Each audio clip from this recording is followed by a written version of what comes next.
autoridade para expulsar um demônio de um garoto epilético. E Jesus desceu do monte e ali, revestido de toda a autoridade, liberou uma palavra, e aquele jovem, aquele adolescente foi liberto. E os apóstolos perguntaram para Jesus por que eles não haviam conseguido. E Jesus foi enfático. Há certas situações que só podem ser vencidas com jejum e oração. Compreende? Amém? Posso citar aqui, citei Novo Testamento, mas também podemos citar aqui Velho Testamento, quando no governo do rei Assuero foi declarado um holocausto sobre o povo judeu, e Mordecai procurou a rainha Esther e notificou o que estava para acontecer. E ela então, isso está no capítulo 4 do livro de Esther, você pode averiguar isso em casa. Está no capítulo 4, me parece que versículo 16. Ela fala assim: Mordecai, avisa ao nosso povo, contextualizando, a igreja, era judeus, mas vamos imaginar assim: avisem a eles que jejuem por 3 dias, sem água e sem pão. Isso é o quê? É uma campanha, sim ou não? Sim ou não? É uma campanha. Porque um holocausto já estava marcado, todos eles seriam mortos. Isso não é uma causa impossível aos olhos dos homens? Sim ou não? Aos olhos do homem é impossível. Aqui? Colocaram aqui? Foi isso? É isso mesmo? Versículo 16, capítulo 4? Aqui, não está aqui. Eu vou falar de outra coisa. Olha, vai, ajunta todos os judeus que se acham em Suzã, e jejuai por mim, e não comais nem bebais por quantos dias? Isso é uma campanha ou não é uma campanha? Isso é uma campanha. Aqui, olha, 3 dias. Nem de noite, nem de dia. Isso equivale a isso aqui, a 72 horas. 72 horas. E eu e as minhas moças também assim jejuaremos. Depois irei ter com o rei, ainda que isso não é segundo a lei. E por aí vai.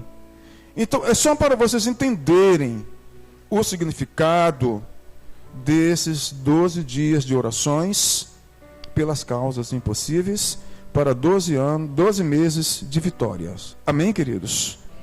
Então, por circunstâncias nenhuma, fiquem de fora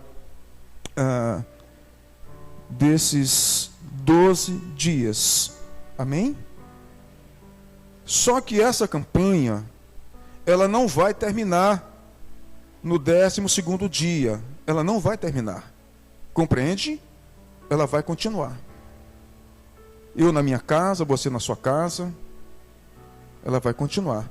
Porque o contexto está numa palavra chamada oração. Amém? Por gentileza, 1 Reis, capítulo 18, versículo 41 a 44. Eu quero pensar esse texto com vocês no contexto de oração. No contexto de oração. Amém, queridos? Então, eu já coloquei os versículos aqui. Eu já fiz as observações desse texto. Já coloquei aqui para dar uma dinâmica no culto. As horas andam muito depressa. Então, eu vou ler aqui na minha tradução e você lê também na sua tradução.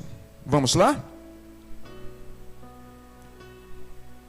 Então, disse Elias a Acabe: sobe, come e bebe, porque há ruído de abundante chuva. Acabe, pois, subiu para comer e beber, mas Elias subiu ao cume do Carmelo e, inclinando-se por terra, meteu o rosto entre os joelhos e disse ao seu moço: sobe agora e olha para a banda do mar. E ele subiu, olhou e disse: não há nada. Então disse Elias: volta lá 7 vezes. Sucedeu que a 7ª vez disse: eis que se levanta do mar uma nuvem, do tamanho da mão de um homem. Então disse Elias: sobe e dize a Acabe: aparelha o teu carro e desce para que a chuva não te impeça. E sucedeu que em pouco tempo o céu se enegreceu de nuvens e e caiu uma grande chuva.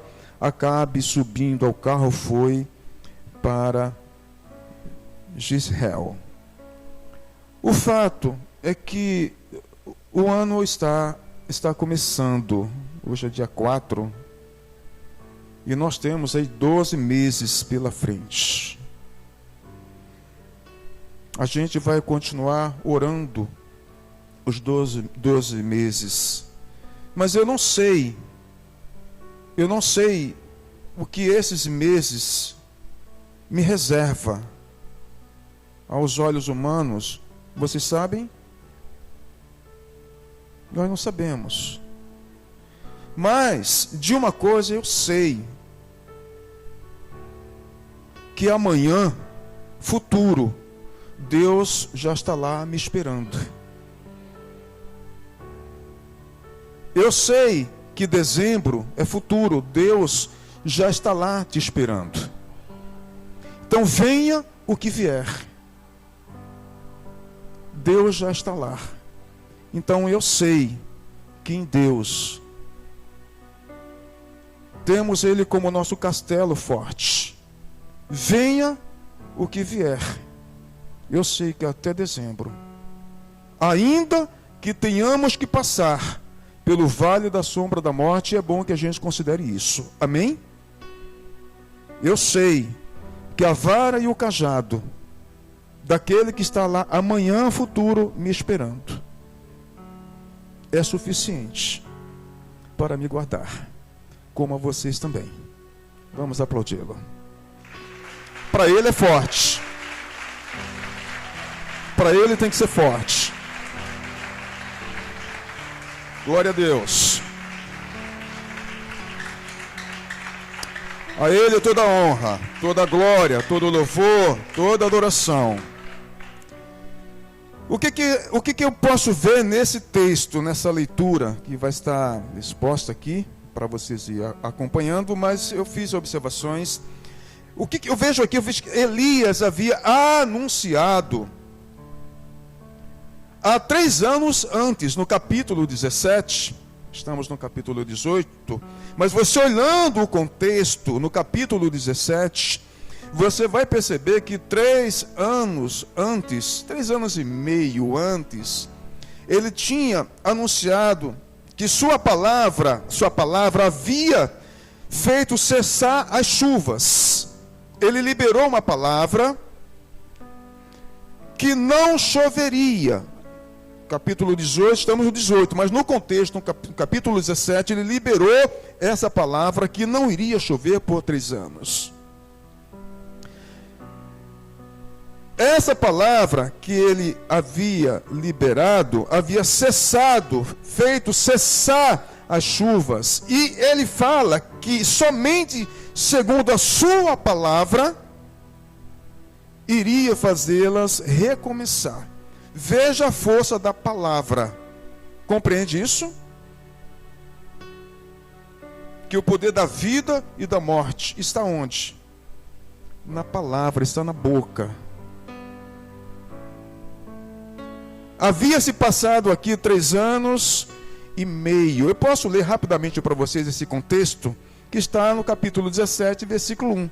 Só para pegar esse contexto aqui. Então Elias, o tisbita, que habitava em Gileade, disse a Acabe: vive o Senhor Deus de Israel, em cuja presença estou, que nestes anos não haverá orvalho nem chuva, senão segundo a minha palavra. Olha a força da palavra. Esse é o contexto. Agora no capítulo 18, nós estamos lendo um texto que fala: eu vejo uma pequena nuvem. Agora ele vai usar agora a autoridade que constituída por Deus através da oração, da liberação das palavras, para que o céu, que passou 3 anos cerrado, o céu virou chumbo. E não vou falar da catástrofe, pessoas que morreram de fome, animais que morreram de fome, não vou falar disso. Ele precisou orar, liberar a palavra.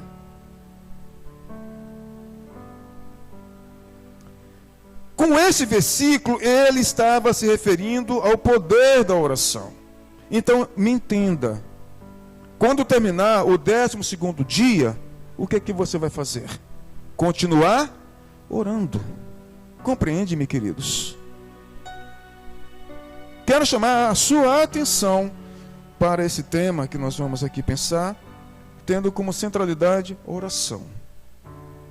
O que eu vejo mais com relação à oração? Só contextos. Tiago 5,18 é um contexto do que está aqui em 1 Reis, capítulo 18. Tiago 5,18 está assim: e orou outra vez, e o céu deu chuva, e a terra produziu o seu fruto. Veja você. O que foi que abriu o céu? A oração. Compreende? O que foi que fechou o céu? A oração. Segundo as minhas palavras, nem orvalho vai cair. Compreende-me, queridos? Mas passado 3 anos e meio, ele falou: segundo a minha palavra, só vai se abrir quando eu orar de novo, o céu vai se abrir. Compreende isso? Pelo exercício do quê? Da oração. Mas por que ele fez isso? Por uma questão emocional? Ou porque o Espírito de Deus instruiu que assim ele se posicionasse? Porque o Espírito Santo de Deus instruiu que ele se posicionasse dessa forma. Compreende? Isso envolve o quê? Aliança com Deus. Você não tem aliança com Deus? O teu nome não está escrito no livro da vida? Então o que impede você de fazer isso? Isso é para mim, isso é para você, isso é para nós. Essas coisas acontecem pela autoridade de Deus, pelo poder de Deus. E você é um instrumento.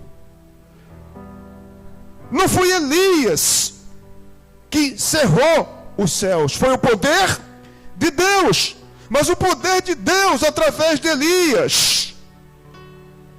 O poder de Deus usando Elias como um instrumento. Mostrou para aquele povo quem é que manda nos céus e na terra. É Deus. E a gente pega esse contexto em Tiago 5. E o que me chama a atenção é o contexto do versículo 17 de Tiago 5,18. Olha só, o versículo 17 de Tiago 5 é o contexto do versículo 18. Elias era um homem sujeito às mesmas paixões do Ari. Elias era um homem sujeito às mesmas paixões que vocês, fraquezas, limitações. Ora, Paulo diz que Deus não nos deu um espírito de medo. O medo é um espírito, está lá, em 2 Timóteo lá.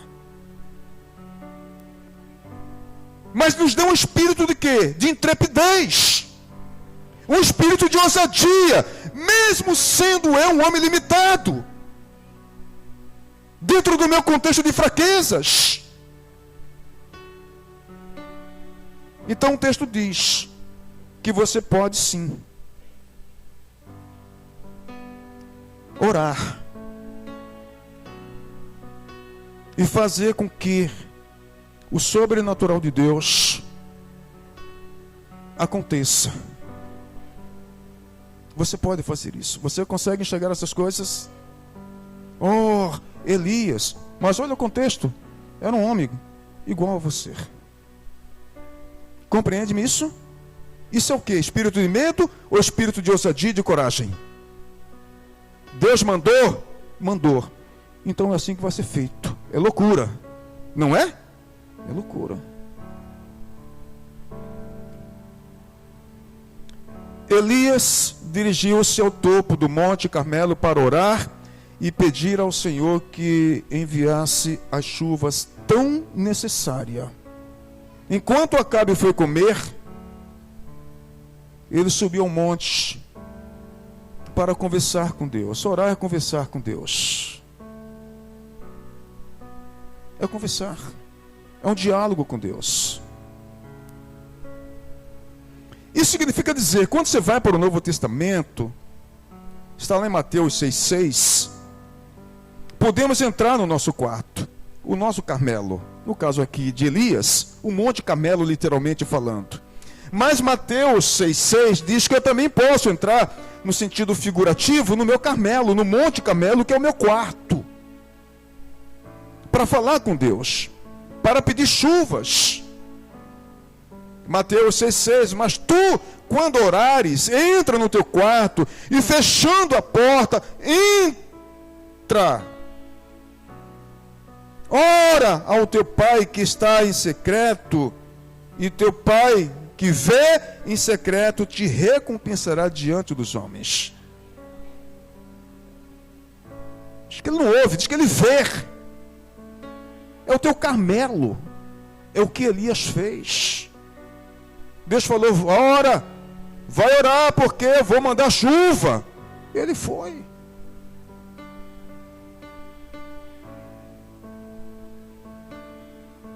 O texto me mostra aqui que a cada dia que eu vivo, ou a cada dia que nós vivemos, devemos escolher, fazer escolhas. Nós devemos entender isso, que todos nós estamos diante de grandes desafios, onde a gente precisa fazer escolhas e tomar decisões. Agora, fazer escolhas certas. Compreende-me? O texto mostra isso, né, que eu devo escolher dentro desse contexto aqui, se eu vou seguir o caminho de Acabe, ou se eu vou seguir o caminho de Elias. Está me entendendo? Pastor, o que significa escolher o caminho de Acabe? Acabe, ele era um desviado. Estamos falando da igreja, embora aqui seja Velho Testamento. Amém? Mas era o povo de Deus. Compreende-me? Ele escolheu desviar-se dos caminhos de Deus. Ele escolheu o reino desse mundo. Então, que escolha eu vou fazer? Eu vou escolher o caminho de Acabe ou eu vou escolher o caminho de Elias? Elias escolheu o reino de Deus e a sua justiça. São escolhas.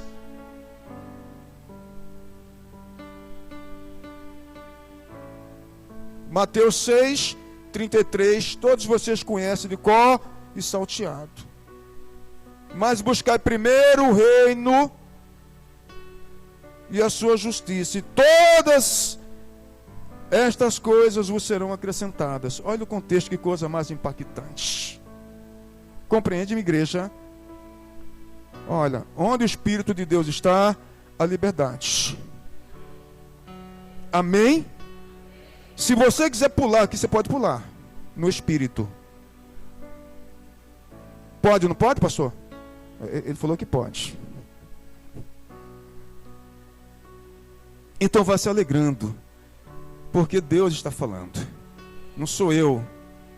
É Deus que está falando através da sua palavra. Amém, queridos? Deus está falando.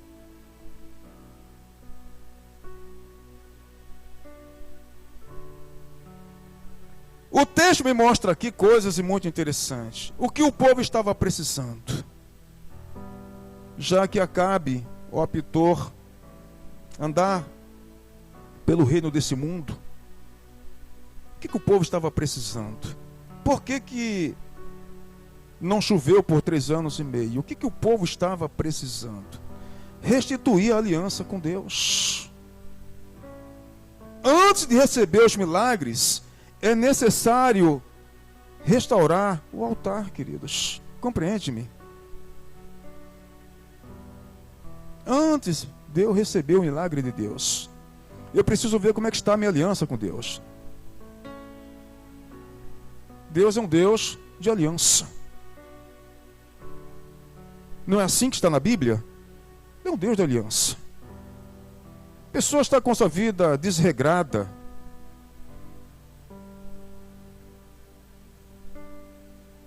Não está com sua vida alinhada pela palavra. Não está regrada pelo Espírito. Precisa restaurar a sua aliança com Deus. Deus estava chamando esse povo para restaurar a aliança. Porque a gente pode, em primeira mão, falar, precisava de chuva, sim. Mas antes do milagre, e você? E você? E o seu compromisso com Deus? E a sua aliança com Deus? Então, se a sua vida não vai bem, a culpa é da Peniel? A culpa é da pessoa que está do seu lado? A culpa é dos céus? A culpa é de Deus? Ou de quem é a culpa? Vamos ser maduros? Vamos ser maduros. De quem era a culpa aqui? Por que o céu virou chumbo? Era a culpa de Elias? Conforme Acabe falou, você é o perturbador de Israel? Recebeu o troco. Não, o perturbador de Israel é você. Ó rei, você é o perturbador de Israel. Foi você que trouxe essa desgraça para esse povo. Não sou eu. Então vamos ser maduros.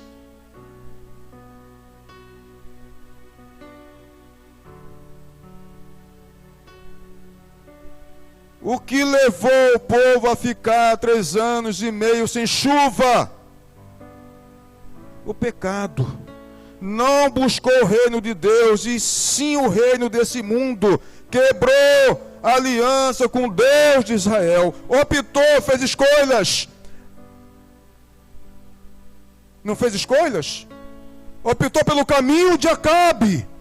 Optou pelo caminho de Jezabel. Não optou pelo caminho de Elias, que optou em buscar primeiro o reino de Deus e a sua justiça, para que as demais coisas venham sobre você.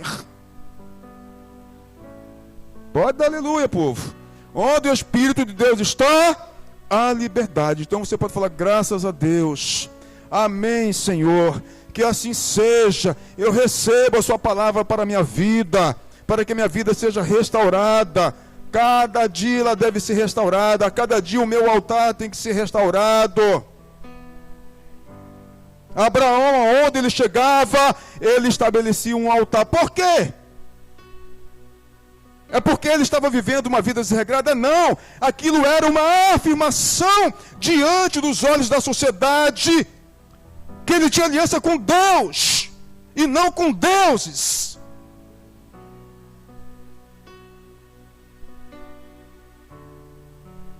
Amém, povo? E aqui a gente vai entrando para dentro do texto, né, do capítulo 18. Né? Ao contrário da primeira resposta, é isso que eu quero que você entenda.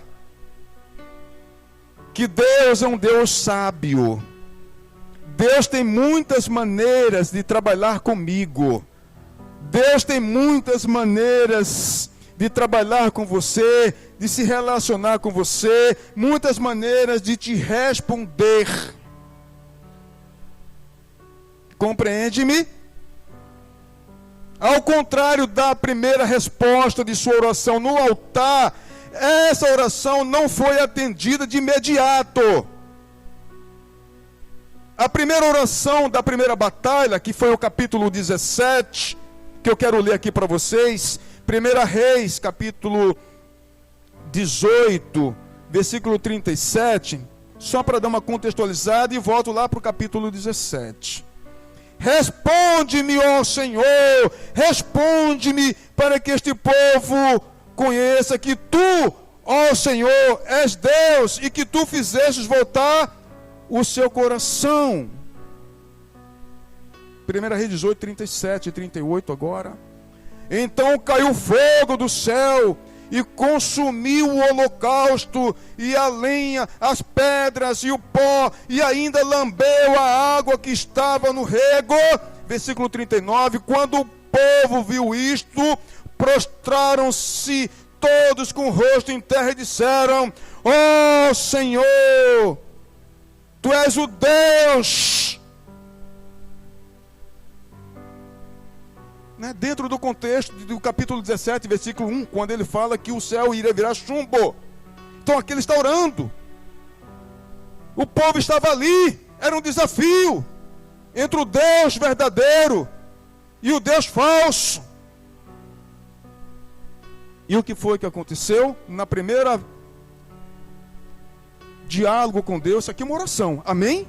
Isso que ele está fazendo aqui é uma oração. É uma oração, está aqui. Responde-me, ó Senhor. É uma oração ou não é uma oração? Responde-me para que este povo conheça que tu, ó Senhor, és Deus. Ele está falando, você não precisa provar nada para mim. Eu estou aliançado com o Senhor. Quem quebrou a aliança foram eles. Então eu peço em nome de Jesus que o Senhor responda, não para me provar, mas para que eles percebam que eles podem ver o Senhor através dos meus atos e das minhas ações. As pessoas precisam ver Deus na sua vida, através do quê? Dos seus atos e das suas ações. Por isso o seu altar tem que estar sempre restaurado. Para Deus responder, o altar precisou ser o quê? Restaurado. A aliança precisou ser restaurada.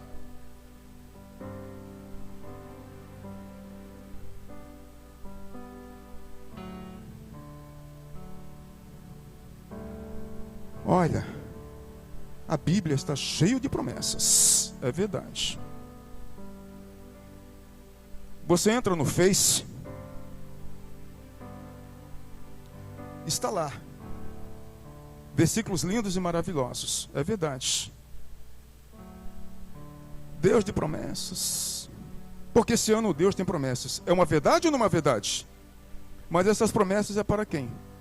Para aqueles que se aliançaram com o reino desse mundo ou para aqueles que estão aliançados com o reino de Deus? O reino de Deus. É preciso que eu seja maduro para entender essas coisas. Nós estamos aqui para alimentar a nossa alma e enraizar, aprofundar nossas raízes de fé. São 12 meses pela frente. Deus já está lá nos esperando. É seguro, porque Ele já está lá. Mas eu não sei se vou passar pelo vale da sombra da morte. Você sabe? O salmista falou, se eu passar, se eu andar, é porque ele sabia das probabilidades de passar como de fato passou. Mas de todos os vales Deus lá tirou. E fez assentar num trono. O trono de Davi, que é eterno. É preciso que você tenha maturidade para isso. Que eu tenha maturidade para isso. Então dentro desse contexto, capítulo 17, que já li, não precisa nem voltar para lá mais, e o capítulo 18, você percebe que na primeira vez em que ele desafia os endemoniados de Baal, de Azerá, 850 profetas estavam ali, que ele desafia, ele orou, imediatamente Deus ouviu e respondeu, imediatamente, diferentemente daquilo que nós lemos.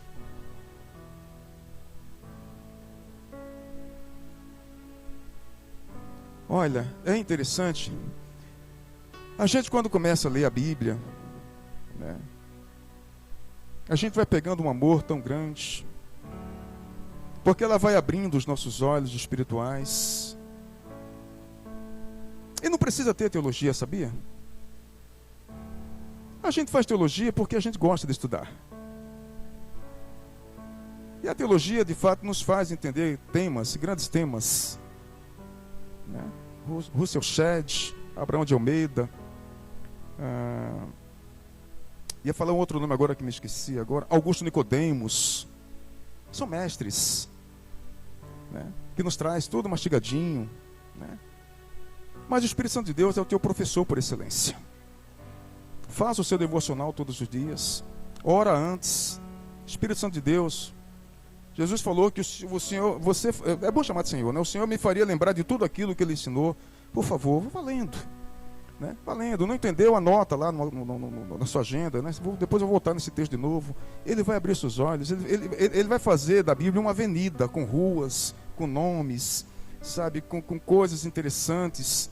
E é muito interessante porque quando eu estava estudando esse texto aqui, né, o Espírito Santo de Deus me levou para uma passagem que está lá em João 14:13, que você já conhece já.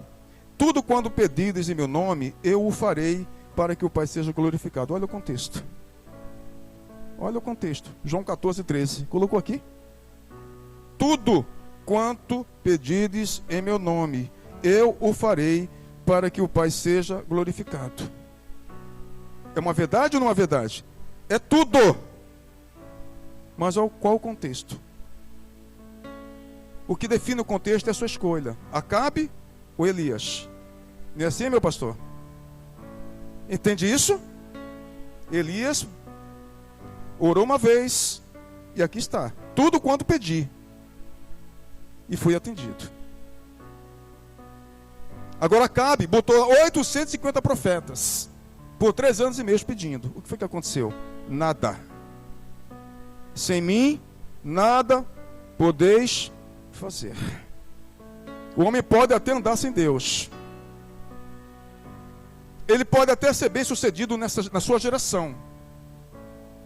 Mas a próxima geração, depois dele, dos netos ou bisnetos, pode quebrar, perder tudo aquilo que a geração deixou. Vocês compreendem isso? Não, porque fulano não tem Deus, mas olha como ele é próspero. Vai para os Salmos. Veja o que é que Deus fala. Não fique impactado com a riqueza dos ímpios. Porque eles não vão deixar herança, vão deixar miséria. Agora, olha a herança dos filhos de Deus. Ex-escravos nos Estados Unidos. Ex-escravos. Fizeram filhos governadores, prefeitos, deputados, senadores, presidente da república. Visitarei até a 3ª e 4ª geração. Cada geração vale 100, né? Pode aplaudir, pode aplaudir. Cada geração, 100 anos. Pode aplaudir bem forte. Essa é a diferença. Por isso você precisa de Deus. Por isso eu preciso de Deus. Tudo que Deus prometeu para mim, talvez é tanta coisa, é tão grande que eu não tenho vida. 100 anos é pouco para viver a grandeza de Deus para a minha vida, mas não tem problema. Estou com 56 anos, mais 44, devo estar lá, provavelmente, 100 anos. É tanta riqueza que vai ficar para meus filhos que estão ali, vai ficar para meus netos. Eles serão herdeiros.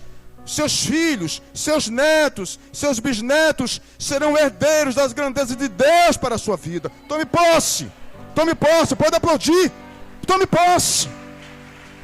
É para todo mundo, não é só para a tua geração, não. É até que ele venha. É até que ele venha.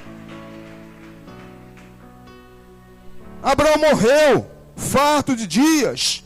Para quem ficou as grandezas de Deus? Para Isaac, para Jacó, para as 12 tribos. É isso que nós precisamos entender.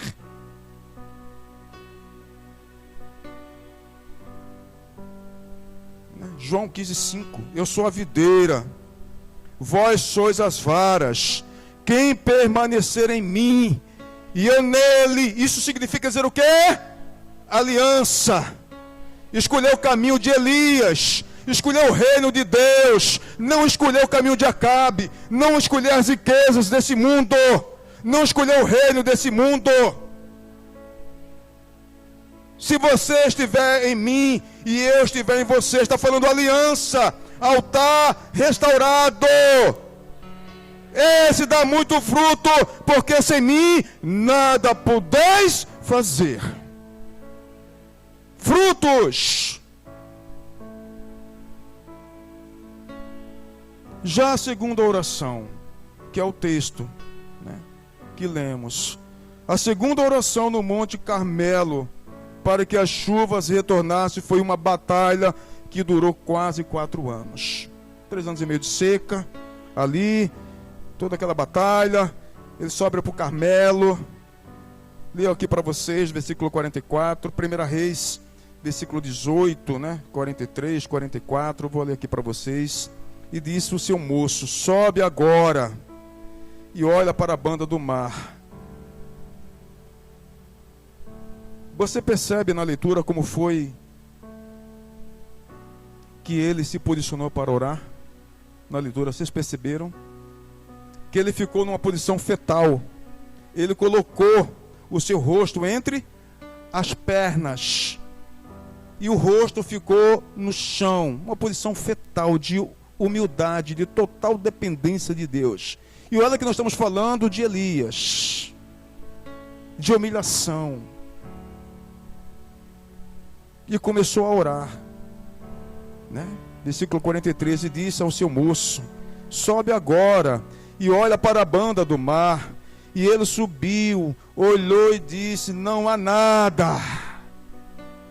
Então disse Elias: volta lá 7 vezes. Isso aqui chama-se determinação. Isso aqui chama-se foco. Alcançar o objetivo, custa o que custar, eu tenho foco. Deus de promessas. Ele tem promessas para a minha vida, eu vou buscar, custa o que custar. Qual é a arma que eu vou usar? Oração. Oração. Compreende-me, queridos? Oração. Versículo 44.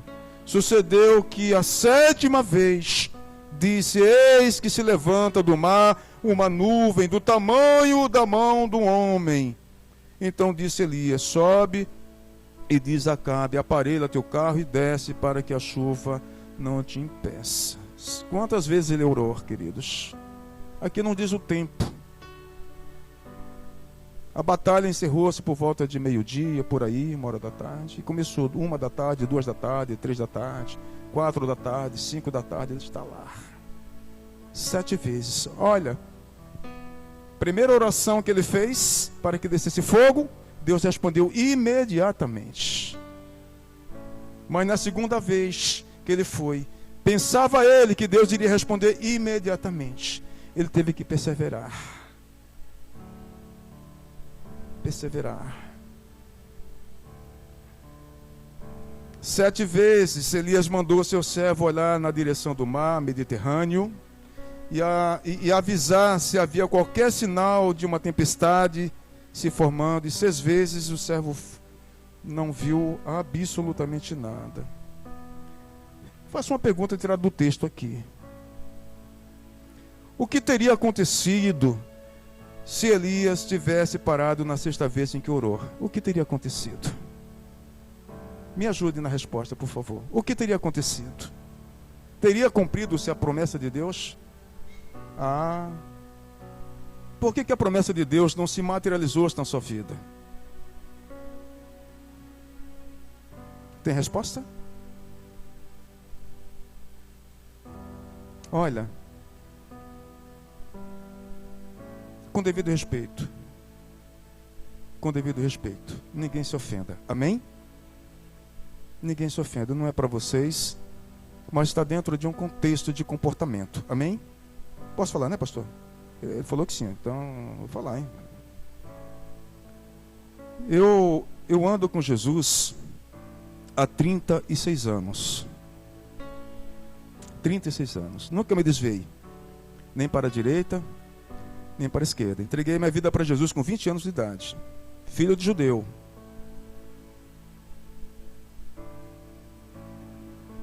E de lá para cá, tenho trabalhado para Deus. Trabalhado. E eu já me deparei com pessoas de potencial inacreditável. Inacreditável. Tamanha capacidade. Mas não vi essas pessoas prosperarem, pastor. Não vi essas pessoas prosperarem. Porque não quiseram crescer.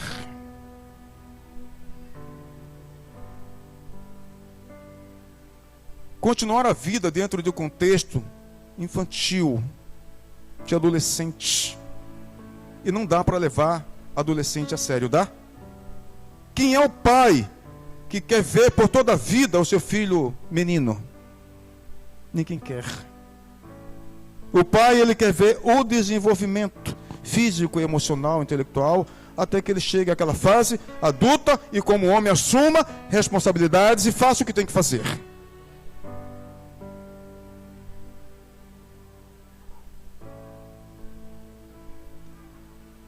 E aí fala, não, Deus esqueceu-se de mim. Aí pede gabinete pastoral. Mas não se ofenda, com sua permissão. Amém, queridos? Não se ofenda, eu não quero usar a tribuna aqui para ser deselegante. É por causa do texto mesmo. Essas pessoas falam assim: estou desistindo, pastor, estou parando. Estou enraivecido com Deus porque Deus esqueceu-se de mim. Deus não olha para mim. Pois eu vou falar uma coisa para vocês, que eu falei para essas pessoas. Os olhos de Deus estão em toda a terra, mas Ele repousa sobre a vida do justo. Então, se o olhar de Deus está sobre toda a terra, e você está num contexto de justo, como é que você ousa dizer que Deus esqueceu de você e que Ele não olha para você? Me responda isso. Tem coerência ou não tem coerência? Então, o que está errado?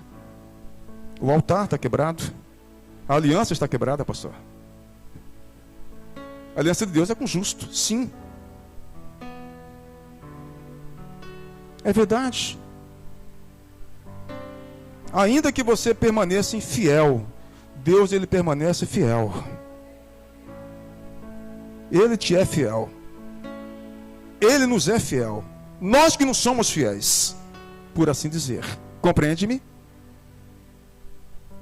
Se o olhar dele está por toda a terra, está lá. Repousa sobre o justo. Então não tem como ele não olhar para você. Compreende? Fecho aspas aqui. O que teria acontecido? O milagre não teria ocorrido, queridos. Se ele parasse na sexta oração, se ele não fosse persistente, se ele não fosse perseverante, se ele não tivesse foco, e olha que ele estava debaixo de uma palavra: ora, porque vou mandar chuva. Quantas vezes Deus já falou para você: ora, porque eu vou te dar vitória. E você pensa que a vitória vem à meia-noite, aí não vem à meia-noite. O choro dura uma noite, mas a alegria vem pela manhã. Aí você se anima, então amanhã eu vou orar. Aí você ora o dia todo, não vem. Aí você ora uma semana toda, não vem. Aí você já começa a questionar: mas Deus falou que ia me dar vitória? É orar sem cessar, queridos. Orar sem cessar. Elias orou sem cessar. Vai uma, não veio. Vai duas, não veio. Vai 5 vezes, não veio. Vai 6, não veio. Vou continuar. Deus falou que iria me responder. E Deus não é como homem para que prometa tal e não cumpra. Deus não é como homem que prometa e não possa cumprir. O que Deus promete, Ele cumpre. A palavra de Deus não volta vazia. ela vai, atinge o propósito e traz a resposta. Ela traz a vitória, porque Ele é Deus. Deus chama a existência pelo nome as coisas que não existem, porque Ele é Deus. Ele é Deus. O milagre não teria acontecido.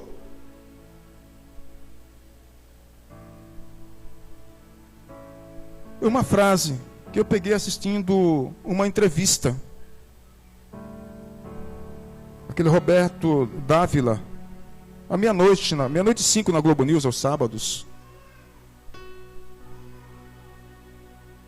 Ele estava entrevistando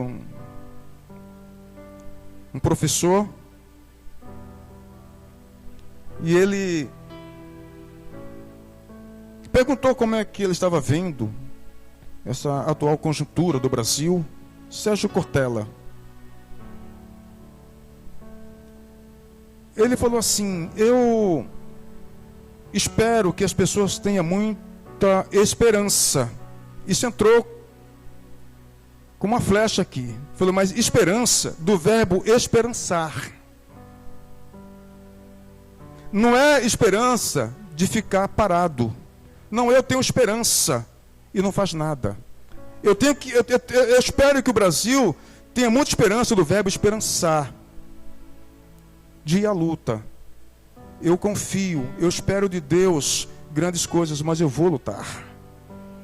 Eu vou batalhar. Eu vou orar. Eu vou jejuar. Eu vou tomar posse. Se não for hoje, é amanhã. Se não for amanhã, é depois da manhã. Se não for essa semana, é a outra. Se não for esse mês, é fevereiro, é março. Em algum momento, eu coloco mão naquilo que tanto espero. O verbo esperançar. Aí ele conclui com uma frase de um judeu chamado Albert Schweitzer, que foi um prêmio Nobel em 1952. Essa frase é dele. E eu memorizei. Ele fala assim: a maior tragédia, segundo esse prêmio Nobel de 1952, chamado Albert Schweitzer, não é a morte de um homem. A maior tragédia não é a morte de um homem. A maior tragédia é quando morre dentro desse homem a esperança, quando esse homem ainda está vivo. Essa é a maior tragédia. Quando morre dentro de você a esperança, estando você ainda vivo. Compreende isso? Um judeu falou isso. A tragédia não é quando morre uma pessoa. É quando a esperança, do verbo esperançar, morre dentro de você, estando você ainda vivo. Por isso, queridos, a gente deve orar sem cessar. E orar sem cessar significa conversar com Deus, de dia e de noite, trabalhando, dirigindo, fazendo qualquer coisa. É em línguas, é em pensamento, é oral, é verbal, seja lá como for, é conversando com Deus. É orar sem cessar. Não dá para ajoelhar, vai em pé. Não dá para entrar no teu quarto, então vai aonde for, vai conversando com Deus. Porque Deus, Salmo 62:11, Ele é um Deus que ouve e que responde oração. Ele ouve, Ele responde 7 vezes. Graças a Deus, o profeta não desistiu, antes orou pela 7ª vez, e o servo viu uma pequena nuvem vindo do mar. Salmo 41, são contextos. Esperei com paciência pelo Senhor, Ele se inclinou-se para mim e ouviu o meu clamor. O que significa isso? Esperei com paciência no Senhor, esperei com paciência no Senhor, Ele inclinou-se para mim e ouviu o meu clamor. O que significa isso dentro desse contexto? Significa praticar o que Elias praticou. Esperou com paciência, orou 7 vezes a tarde toda, esperando que Deus inclinasse para ele e respondesse o seu clamor, a sua oração. Muda tudo, não é? Esperei com paciência no Senhor, fazendo o quê? No verbo esperançar ou do verbo esperança sem fazer nada? Porque o verbo é esperançar, é atitude. Compreende-me? O que significa, né, esperar com paciência, né? É não fazer nada. Isso nos confronta e precisamos ser maduros, amém, queridos? Não receba isso como afronta, mas é a própria palavra de Deus que me confronta, que nos confronta. O que significa esperar com paciência? É não fazer nada? É seguir os exemplos desse homem aqui. É vigiar, é orar, é perseverar na intercessão, até que o Senhor envie resposta. Isso é esperar com paciência no Senhor. É no contexto de esperançar, persevere, vigie, ore, não para. Daniel orou 3 semanas, 21 dias. E se ele tivesse parado no 20º dia, o que teria acontecido? O que nós estaríamos lendo aqui? Vamos ser maduros, queridos. Vamos ser maduros. Vamos crescer espiritualmente.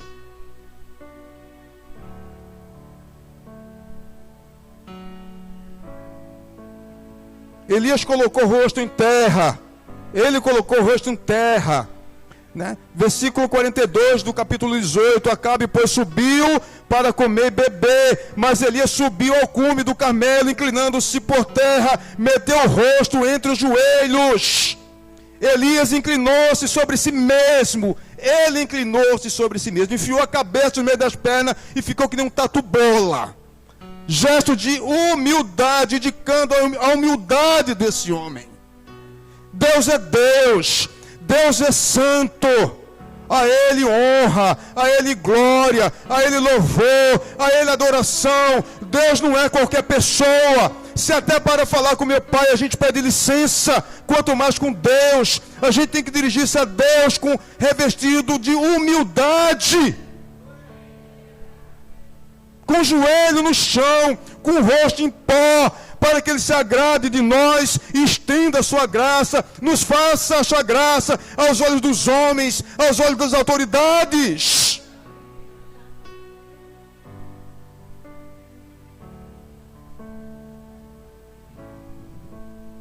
Pedro fala, 1 Pedro 5,6, humilhai-vos debaixo da potente mão de Deus, para que ao seu tempo Ele vos exalte. O que é humilhar-se?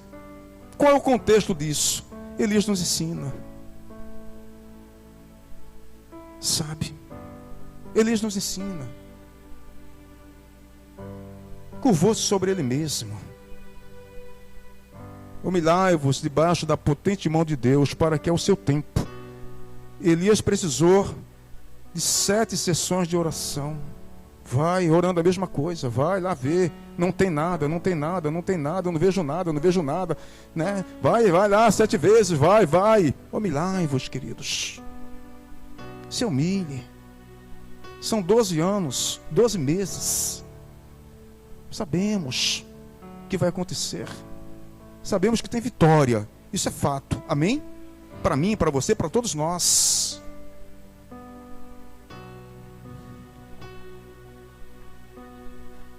O texto fala de uma pequena nuvem, né? Eu vejo uma pequena nuvem. Não foi isso que o seu ajudante falou? Eu vejo uma pequena nuvem. Tudo acontece no tempo de Deus. Por que Deus submeteu Elias a orar 7 vezes? É porque Elias não tinha fé? Ou será que essa mensagem é para dizer ao pastor Arir que eu devo entender que tudo é no tempo de Deus? É necessário, pastor Arir, fé e insistência. Compreende isso? Fé. Sem fé é impossível agradar a Deus. Mas junto com a fé você precisa ser o quê? Insistente. É no tempo de Deus. Não foi no tempo de Elias. A nuvem subindo ao mar era o sinal do início da manifestação de Deus à oração do seu profeta. Aquela pequena nuvem era uma resposta à manifestação da oração de Elias. Senhor, o Senhor prometeu que faria chover hoje. E o sinal, veja como resposta de Deus à sua oração. Um sinal, compreende? Aqui uma nuvem, para você pode ser qualquer sinal. Veja como resposta de Deus ao seu clamor. Seja persistente, seja insistente, seja corajoso, seja ousado. Se humilhe diante de Deus, para que o seu tempo ele te exalte. Exaltar significa confirmar a tua vitória. É colocar o inimigo debaixo dos seus pés. Compreende isso, queridos? Observe, de acordo com o texto, observe que gradualmente, foi uma pequena nuvem, não foi? Gradualmente aquela pequena nuvem se fortaleceu. Ela foi se fortalecendo-se. E foi se multiplicando-se. E encheu o céu. Gradualmente. Você vai orando. E gradualmente. Esse pequeno sinal vai se multiplicando até encher o céu. A chuva de bênçãos voltava a se derramar sobre Israel. Eu quero aqui profetizar, queridos. Que chuva de bênçãos. Nesse ano de 2016, no ano de 2017, 18, 2050, eu quero aqui profetizar que ela vai encher a tua casa. Quero aqui profetizar que essa chuva de bênçãos, essa nuvem de bênçãos vai alcançar os teus netos, vai alcançar os teus bisnetos, vai alcançar gerações futuras.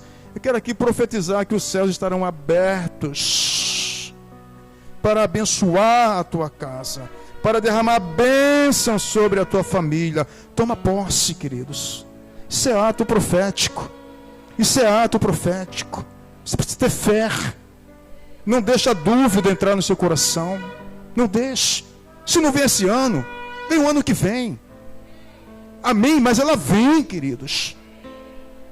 Lhe asseguro que vem. Não é da sua maneira. Não acontece no seu tempo. Acontece no tempo de Deus. Porque a vontade de Deus ela é boa. A vontade de Deus é perfeita. A vontade de Deus é agradável. Isaías 55 diz que os pensamentos de Deus são mais elevados do que os meus pensamentos. Isaías 55 diz que os caminhos de Deus são muito mais elevados do que os meus caminhos. Eu preciso entender que é no tempo de Deus. Mas Ele pode te dar um sinal. Esse sinal, ele vai se propagando, se vai se multiplicando. Tente ver um sinal de Deus. Ele vai crescendo, crescendo, crescendo, criando forma, até te atingir por inteiro e por completo. É no tempo de Deus. Quanta alegria! Vocês podem ver uma nação inteira, quase 4 anos, vivendo uma miserabilidade que você acompanha no norte, no nordeste. Não tem água, os animais mortos, as pessoas sem esperança. Eles dizem que tem, mas não tem esperança. Açudes secaram-se, caminhão de pipa correndo de um lado para outro, pessoas que plantaram tudo, investiram tudo na terra, e a terra não deu seus frutos. Pessoas cortando caatingas, preparando a terra para plantar, e a chuva não veio. Pelo menos no norte e nordeste, os caminhões-pipas, assiste, aqui não tinha caminhão-pipa não. Então você imagine uma nação inteira, sabendo que o profeta estava lá de joelho no Monte Carmelo, intercedendo, pedindo a Deus que cumprisse o que ele havia falado há quase 4 anos atrás, que segundo a sua palavra, quando ele orasse pela segunda vez, o céu se abriria e a chuva desceria. Quando aquela pequena nuvem vai se espalhando pelo céu, e o céu vai se escurecendo, o povo sabe que vem bênção de Deus, o povo se alegra, muitos se ajoelham, muitos choravam, muitos agradeciam a Deus. Esse tempo é para mim. Esse tempo é para minha casa. Esse tempo é para você. É para sua casa. O choro é verdade, ele pode durar uma noite. Possa ser isso uma metáfora. Possa ser que você tenha chorado 2015 inteiro. Mas o ano passou, você está aqui. Você está em pé.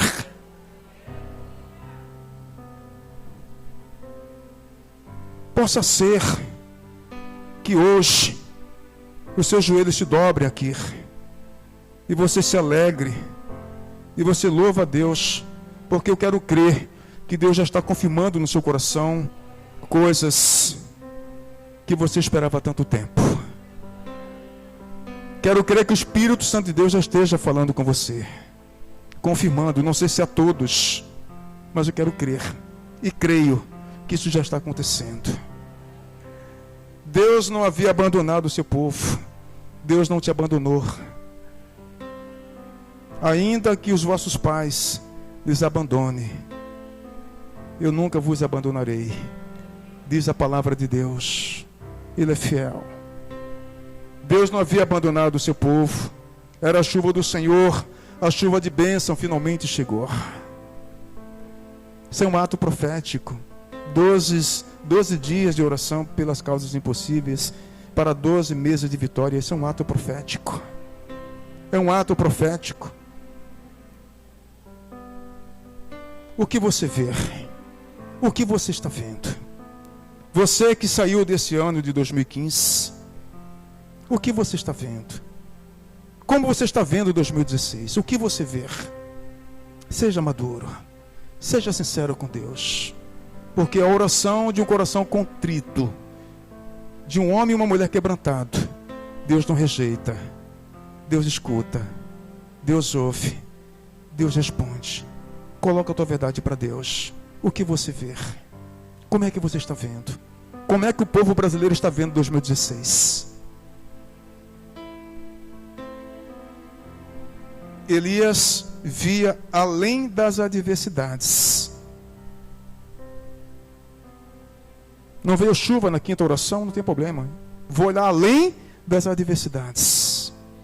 Vou olhar além de um céu azul, sem nuvens. Eu vou olhar pela visão do invisível, pelos olhos da fé. Paulo diz, né, que nós não andamos por vistas fisicamente falando. Andamos pelos olhos da fé, pela visão do invisível. Olhar além das adversidades. Elias olhou a sexta vez, mas ele via uma pequena nuvem. Ele via, né, o cheiro de uma abundante chuva. É assim que o texto fala, né? Abundante chuva. Ele olhava além dessas circunstâncias todas, além dos dias maus. Ele conseguia enxergar além dos dias maus. Confiava na providência de Deus. O que você vê? Você pode enxergar além dos dias maus? Você pode enxergar além das adversidades? Você pode enxergar e olhar com os olhos da fé a providência de Deus para a sua casa? Diga amém. Você pode ver? Você pode ver? Amém de fé. Você pode ver? Aplauda.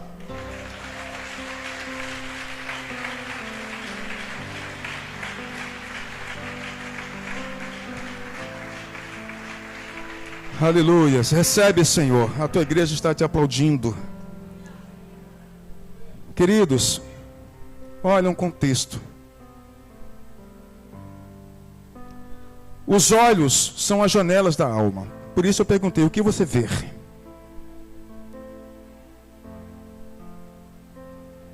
Os meus olhos são as janelas da minha alma.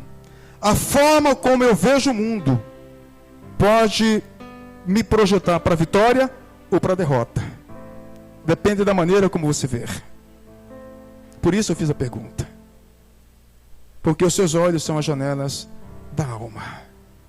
A forma como você vê, a forma como você enxerga, pode definir vitórias ou derrota. Compreende-me?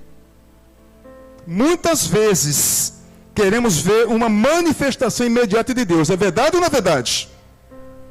Muitas vezes a gente ora e queremos a resposta imediata do milagre de Deus na nossa vida. Mas até com o profeta o milagre aconteceu de forma gradual. Até com ele teve que ser de forma gradual. É no tempo de Deus.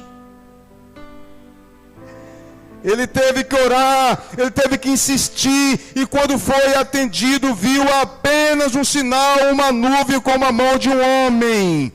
A fé de Elias é o que fazia sentir que o temporal, a chuvarada de Deus se aproximava. Era a fé de Deus, a fé de Elias. Ele sentia que o temporal, que a chuva de Deus estava a galope. Compreende-me, queridos? O que você vê? O que é que você está vendo?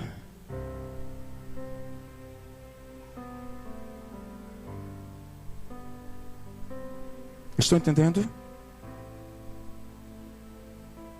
O que que Elias via? Além das adversidades, além dos dias maus. Os economistas estão falando, esse ano vai ser igual ao pior. Veja além desses dias maus. Tente visualizar uma pequena nuvem que gradualmente vai crescendo. Gradualmente. E você vai orando em posição de humildade. Em posição de humildade.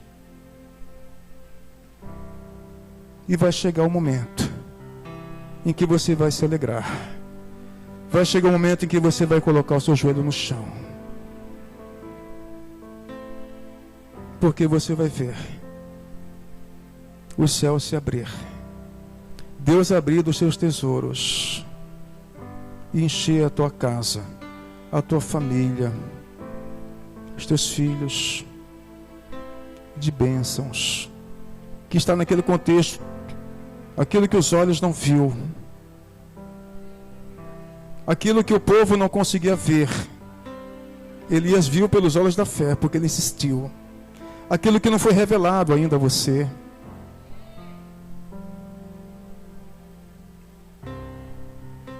aquilo que não foi revelado ainda ao seu coração, é o que Deus tem preparado para você, para mim, para todos nós.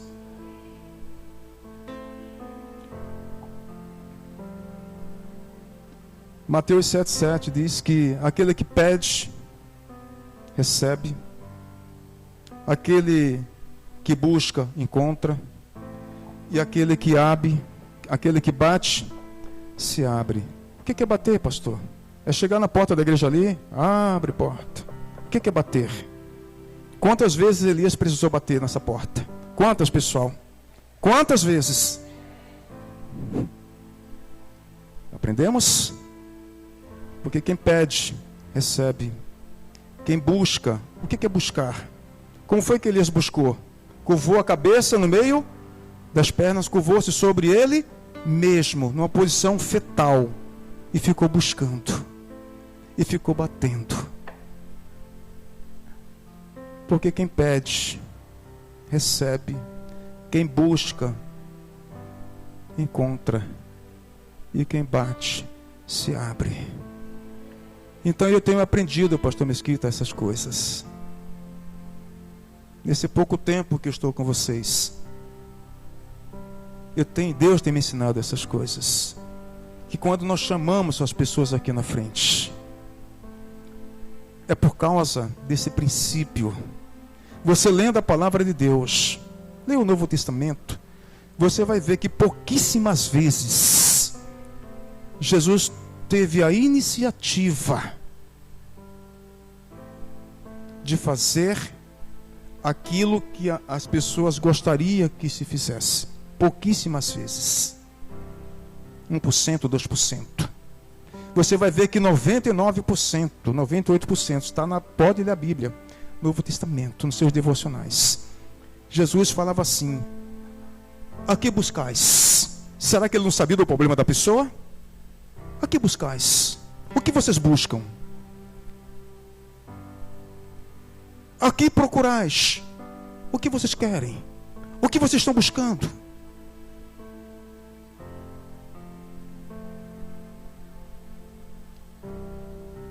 E Ele está aqui, através da palavra, perguntando a você e a mim: o que buscais nessa noite? O que buscais nesses 12 dias de campanha? O que buscais? É você que tem que falar. É você que tem que pedir. É você que tem que buscar. É você que tem que bater. Deus é muito objetivo. É um Deus coach. São perguntas abertas, objetivas. Ou Deus não é assim com você? É ou não é? A gente faz uma oração e dá faz uma rodeio, não é assim? Mas já percebeu que o Espírito Santo de Deus fala logo? O que é que você quer? É assim ou não é assim? É você. O que você veio buscar? Quantas vezes você está disposto ou disposta a bater? A buscar? Quantas? Quero desafiá-lo. Cadê o pessoal do louvor? Por gentileza. Eu quero desafiar você. Você que tem fé. Você que tem esperança. Você que está dentro de um contexto do verbo esperançar. Que não deixou a sua esperança morrer dentro de você. Que não permitiu que essa tragédia acontecesse com você.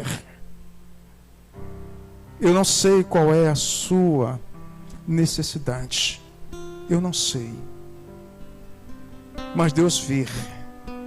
Deus sabe.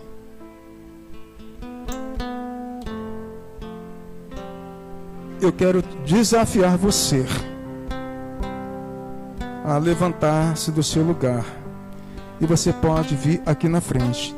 Entenda uma coisa. Não sou eu que tenho o poder de responder às suas necessidades. Elias não tinha o poder de abrir os céus. O poder é de Deus. E Deus usou o seu poder, usando Elias como um instrumento para trazer vida. O poder pertence a Deus. Mas eu creio tanto quanto você, que se nós fizermos aqui um ato profético, vir aqui na frente sem duvidar, eu quero crer, eu creio, que se Deus determinou o dia de hoje, se Deus te trouxe aqui, está determinado antes da fundação do mundo, que um dia você ouviria a voz do seu Criador, e reconheceria, e retornaria para Ele, estabeleceria uma aliança com Ele. Se você entende que Ele te reconhece como filho e filha, e você tem a ousadia de chamá-lo de pai, e Ele decidiu que nessa noite Ele vai abrir a porta para você, então comece a vir para cá. Comece a vir para cá. É pedir, é buscar. Faz chover.